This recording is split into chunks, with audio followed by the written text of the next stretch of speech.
This our brother now.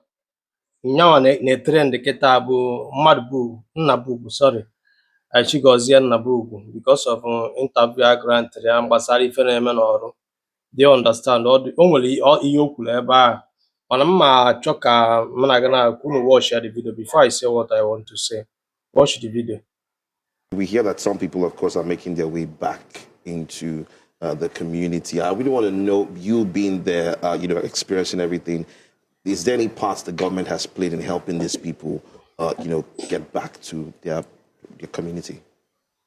I spoke to a few, numerous indigents, the people who are still there, right? And the local government chairman, of course. And I was meant to understand that despite the fact that the Imo State government is trying what all they can, but I don't think all they are doing now is enough. Why I'm saying this is because you still see that people are visibly still in fear. Okay. When I say in fear, their lives are still not safe. They tell you themselves that forget what you hear them, the government say on camera or on press conferences. We living in this community, we are not safe, not yet. So that tells you, even seeing it firsthand, I can tell you categorically that what I saw, or what we saw, myself and the team that went down there, to an extent, it has been curtailed. That I'll give to them. But is it safe yet? Safe enough to live, go back to normalcy, living their normal lives? That is a no. All right, regarding to that, yes, I concur with her. Let me be sincere with you. That's the last level we want to talk about now. The only way to return full normalcy, I'm saying it on air, if you watch the system the whole thing is going, the time they arrested Nnamdikanu, it was like up and down, up and down. Yeah. The time they arrested Simeon Ekpa, it cut to 50%. The time that Nnamdikanu was convicted, it reduced to 10%. That's what we are battling now. Put it on air. If Nnamdikanu is there today, if government of Nigeria will kill Nnamdikanu, trust me, normalcy will start coming. And that's all what every Igbo man prays for. Now again, for you to concur to what you're saying, government cannot do it all. And that's why I'm agitating again. If we know where our problem is coming, we can find the solution. Our problem is simply coming from the brainwash, the hate speech. I want all these organizations in Nigeria that have say, the Catholic bishops, the Pentecostal pastors, the educated ones, let us come on air and educate our people the consequences of what we are doing. That is the only way they will shift. Military are not the Holy Spirit that is everywhere. Right. Till today, bombs still kill people in my community. Have the military not done enough to extradite the mines in the land? They have done a lot, but they plant again. Did you understand? So the only means for us to get this thing done is let every Igbo man know the truth and stand by the truth. Okay, ọ bụrụ na ị gere ife a kịta na o nwere ife nchọ ka ipik ebe a. The last point ọ sị that na Ogbunigwe nya bọmbụ ka na-egbu ndị mmadụ nke ndị enicha na community ya.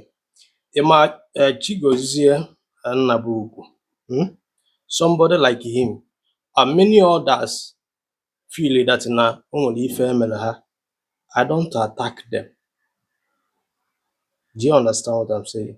If I went on social media and I spread the galley picture and I attack here, because you know, say it is the word they use. If the federal government will buy Nnamdikanu na oge reduce more na insecurity na southeast ga ebenata. Now, all you have for them mother they can Chidozie Nnabugwu.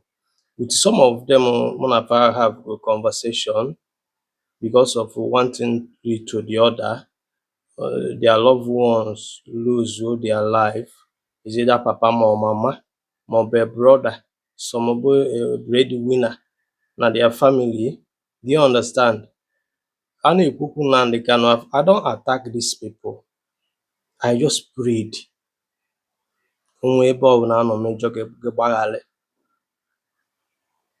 attacking them.